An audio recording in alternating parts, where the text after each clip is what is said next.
Hello guys and welcome to seventh lecture. Seventh lecture we go through Kirchhoff's voltage law and with an example. So we'll say actually calculate current I, given that we have this example over here.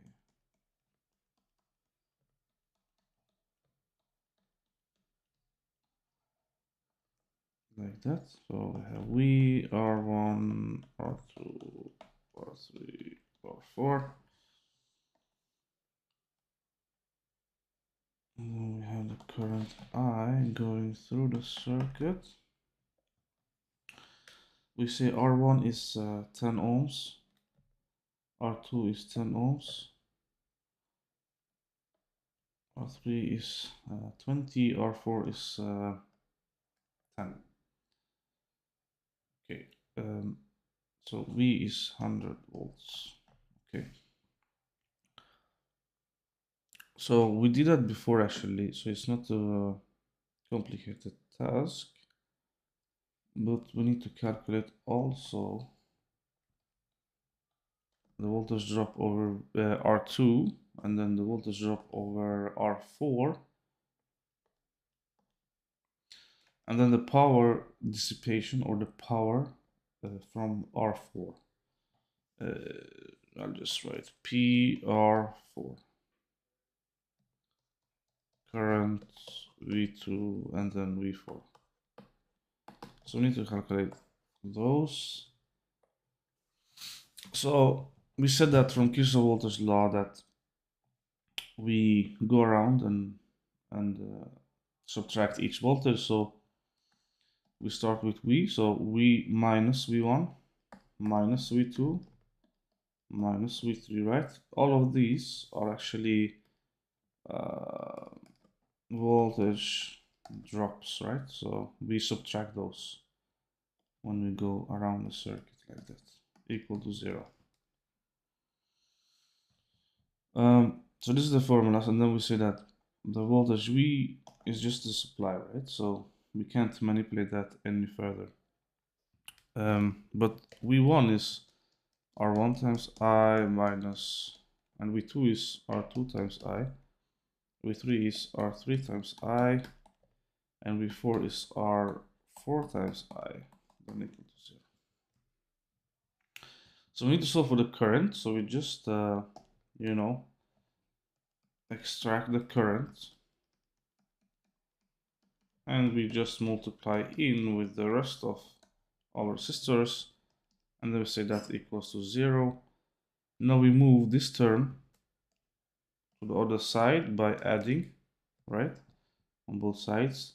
So this will get deleted, or not deleted, but cancel out, and then V is equal to the current times R1 plus R2 plus R3 plus R4. And then we divide both sides with this term, which is the total resistance, right? And then we get the current. So current is equal to voltage divided by R1 plus R2 plus R3 plus R4. So this will be 100 volts divided by 10 plus 10 plus, I think 20 plus 10. If I'm not mistaken. Yeah, that's correct. So it will be 20, 40, 50, 100 divided by 50 is 2, right? So 2 amps. So it means the current is 2 amps in the circuit. Yeah, this is the current that we obtain when we apply the voltage over these resistors. So we obtain 2 amps here, which is good. We need to know actually what is the voltage drop as well. We can calculate V1, V2, V3, V4, all of them. But for the sake of this example, we just have to calculate V2 and V4.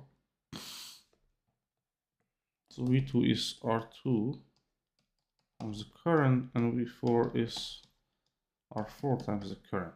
We also had PR4, which is the power dissipation over resistor R4.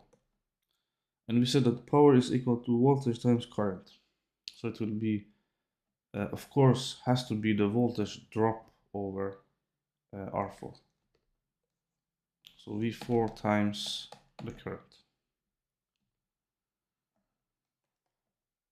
So R2 was, I think, 10, yeah, 10. R4 was also 10, yeah.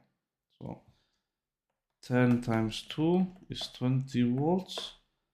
And then this is 10 times 2 is also 20 volts. So that's quite easy. And then the power dissipation on resistor 4, we need to calculate. We said, yeah, I mean, this can be calculated in two ways. So now if we have the voltage, we plug that in already, which is 20 volts. So let's do that, 20 volts from here, right? And multiply with current 2 amps, which is 40 watt, right? So this is the symbol, or the, not the symbol, but the unit, right, for power. So watts, so 40 watts. Good. That's great. So we know how much power this is dissipated through this resistor when we feed this current and apply voltage in the circuit. So that's great. There's another way, of course. So the power can be calculated also through, we said before, R times I squared, which is just basically the same as voltage times I, but you just say that the voltage is R times I, and then you have the current, which becomes I squared, right? Just like that. So basically, if we do that to see if it's the same, so we say P R4 is R, which is 10. The current is 2 squared, so it is 10 times 4, which is 40 watt, which is exactly the same value as we got here. Which means that it actually makes sense. We can use both formulas. They are valid. So yeah, that's that.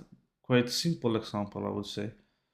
But most of these examples for series circuit usually are like this. So if you can calculate voltage drop on each component,